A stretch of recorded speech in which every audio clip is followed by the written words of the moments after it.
بسم اللہ الرحمن الرحیم صلی اللہ علیہ یا رسول اللہ صلی اللہ تعالی علیہ وسلم۔ صحیح بخاری حدیث نمبر 31۔ ابو ذر ایک جوڑا پہنے ہوئے تھے اور ان کا غلام بھی جوڑا پہنے ہوئے تھا۔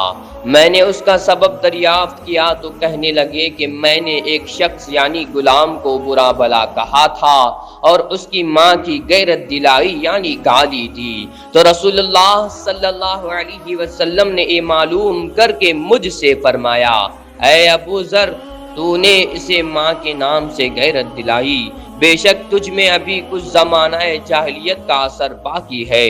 یاد رکھو ماتحت لوگ تمہارے بھائی ہیں، اللہ نے اپنی کسی مصلحت کے بنا پر انہیں تمہارے قبضے میں دے رکھا ہے، تو جس کے ماتحت اس کا کوئی بھائی ہو تو اس کو بھی وہی کھلائے جو آپ کھاتے ہیں، اور وہی کپڑا اسے پہنا ہے جو آپ پہنتے ہیں، اور ان کو اتنی کام کی تکلیف نہ دو کہ ان کے لیے مشکل ہو جائے، اور اگر کوئی سخت کام ڈالو تو تم خود بھی ان کی مدد کرو۔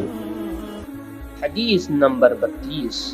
جب سورۃ الانعام کی آیت اتری، جو لوگ ایمان لائے اور انہوں نے اپنے ایمان میں گناہوں کی آمیزش نہیں کی، تو آپ صلی اللہ علیہ وسلم کے اصحاب نے کہا، یا رسول اللہ صلی اللہ علیہ وسلم، یہ تو بہت ہی مشکل ہے، ہم میں کون ایسا ہے جس نے گناہ نہیں کیا؟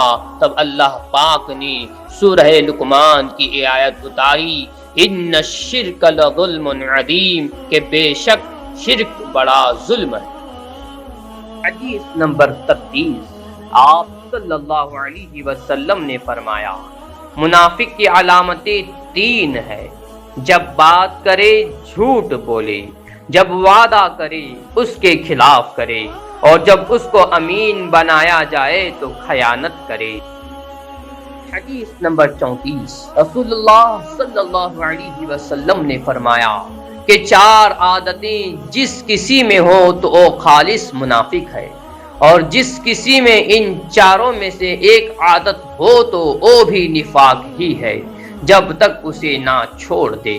وہ اے ہیں، جب اسے امین بنایا جائے تو امانت میں خیانت کرے، اور بات کرتے وقت جھوٹ بولے، اور جب کسی سے عہد کرے تو اسے پورا نہ کرے، اور جب کسی سے لڑے تو گالیوں پر اتر آئے۔ حدیث نمبر 35۔ رسول اللہ صلی اللہ علیہ وسلم نے فرمایا، جو شخص شب قدر ایمان کے ساتھ محض ثواب آخرت کے لیے ذکر و عبادت میں گزارے، اس کے گزشتہ گناہ بخش دیے جاتے ہیں۔